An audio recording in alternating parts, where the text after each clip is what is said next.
Әлемді жайлаған қатерлі індет коронавирус инфекциясы біздің елімізге де қиын тиіп тұрған жайы бар. Бүгінгі күнге дейін 174 мыңнан астам адам қауіпті кеселдің құрсауына ілініп, соның салдарынан кейбір азаматтардың өмірден озып жатқаны мәлім. Сондықтан қатерлі індеттен сақтану жолдарын зерттеу кезек күттірмейтін негізгі міндеттердің бірі болып табылады. Пандемиядан қорғану үшін барлық адамдар көп баратын, жұртшылық көп жиналатын орындарға ақылды есік орнатылып, ел игілігіне жұмсалса деген себеппен осы тақырыпты таңдап алдық. Жамбыл облысындағы Тараз қаласында 26-ға жуық зауыт бар.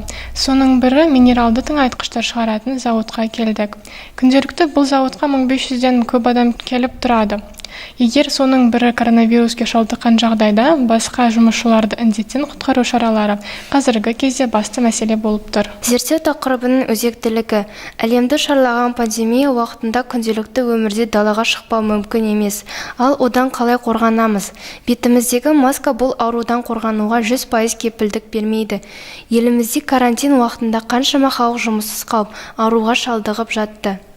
Зерттеудің мақсаты пандемиядан қорғану үшін зерттеулер жүргізу жөнінде мағлұматтар жинастыру, адамдардың денсаулығын сақтап қалу үшін ең қолайлы қондырғыларды ойлап табу. Біздің ақылды есігіміздің жобасы бесконтактный датчиктерін Arduino микроконтроллерінен және де дисплейден цветодиод шамдарынан тұрады. Адамдар осы датчикке қолдан жақындату арқылы дене қызуы бір қалыпты өздерінің температураларын өлшей алады. Егер де адамда температурасы бір қалыпты болса, оған жасыл шам жанып, оған есік ашылады. Arduino туралы айтып кететін болсақ, қазіргі таңда робототехникаға қызығатын жастардың саны артып келеді. Соған байланысты олар көбісінің мүмкіндігі жоқ болғандықтан өздеріне түсінуге ыңғайлы және де қарапайым тілде Arduino Uno'ны алған болатынбыз. Uno ол қазіргі таңда ең танымал Arduino'ның бірі болып табылады және де оны жазған кезде біз қазіргі мектепте оқып жүрген C++ программирование тілін қолданған болатынбыз. Ондағы басында өткен if және else деген кодтар арқылы, if арқылы, яғни температура қалыпты жағдайда болғанда ашылатындай, және else, яғни қарама-қарсы жағдайда, яғни температураның қалыптыдан жоғары болғанда ашылмауын жазған болатынбыз. дене қызуы бір қалыпты дене қызуы бір қалыпты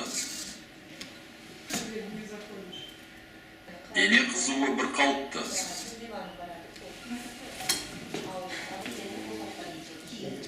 ыстығыңыз көтеріліп тұр.